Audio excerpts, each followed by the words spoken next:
This is Sunraysia Daily News with Sarah Harmon. A coroner's-bound Mildura-based hospital failed to adequately take and record proper observation of a Kerwa toddler who died soon after discharge in 2013. 19-month-old Bridget Cara was found dead in her cot the morning after she was taken to the hospital due to vomiting. In her findings into the girl's death, Deputy New South Wales Coroner Teresa O'Sullivan this week said the hospital failed to properly record Bridget's standard observations through her May 21 admission was both significant and concerning. She recommended nursing and medical staff at the hospital undergo further education and training about the taking and recording of observations and clinical notes.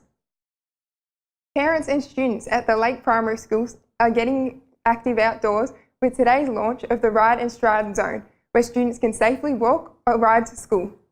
The launch coincided with National Ride to School Day, but the school hopes it will lead to healthy lifestyle changes the year round. Parents can drop their children off at the start of the designated zone about 1 kilometre from the school. The health of river communities across the Murray-Darling Basin will be independently reviewed before the full basin plan is implemented. Basin water ministers met in Mildura today and agreed the impact of water recovery on river communities needed to be taken into account before the extra 450 gigalitres of water was recovered from agriculture for flows into South Australia. Tonight, the saying one man's trash is another man's treasure will take on a whole new meaning. The Christie Centre Initiative Trash to Art 2017 indoor category exhibition will open to showcase artwork made from rubbish. Organisers said the exhibition had encouraged people of all ages and backgrounds to transform discarded items into works of art. With just under 2 days to go, Tour de Murray organisers say the annual charity event is on track to surpass last year's attendance figures. Mildura football stars Kobe Munch and Matt D from the Essendon Football Club have also agreed to come home to take part. The event will include a half marathon, bike rides, runs, walks and an auction with the money raised to go towards Chances for Children charity. For the preview of this week's cricket, I'm joined by Bill Saw. It's free and it's new. The Sunraysia Daily Property Guide, delivered flat wrap to 16,000 homes every Friday, featuring the latest properties from PRD, Collie and Tierney, Gordon Agencies, Tim Elstone, Monica and Tierney Real Estate. Look out for it this Friday. West End Settlers will host two-day elimination semi-finals in Sunraysia cricket this weekend, each hoping the advantage of playing on their home deck will help progress them to the season decider. West will undertake a rematch of last week's meeting with Mildura East at Aero 2, but should find the opposition a tougher challenge in the two-day format than they proved in the 40-over affair. The home side relies heavily on Chris Williams to set up their bigger totals and will look to young opener Ben Hallam and the talented Lockie Skinner to lead the support cast.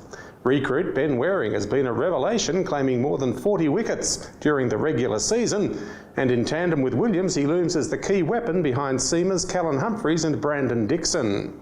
East has the season's most prolific batsman Brad Thomas heading up its run-scoring department and would love its legendary run machine Tom Vajler to weigh in strongly.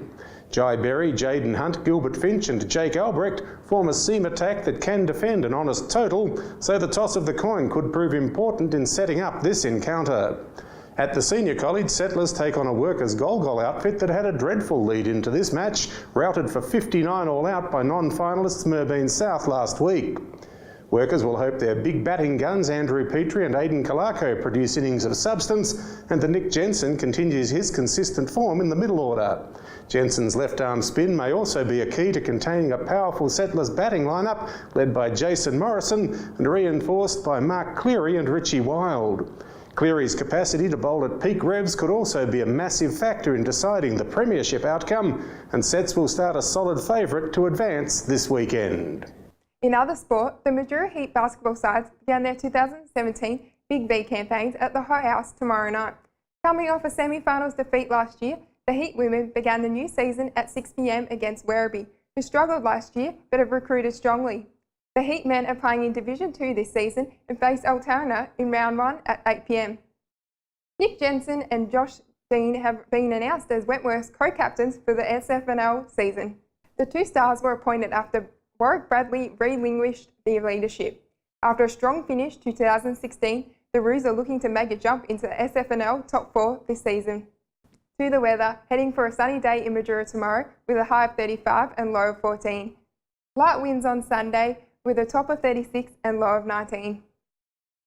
For the latest news across the region, pick up your copy of Sunraysia Daily. More than just a lifestyle magazine, and it's free. Your Sunraysia, showcasing some of our community's extraordinary stories and the people that define it. A look back at our proud history, stories of travel through local eyes, a celebration of our rich arts, or the sports we love. Look for what's on around the district. It's a go-to guide on where to eat, even our love affair with coffee. Your Sunraysia. Pick up a free copy wherever the Sunraysia Daily is sold.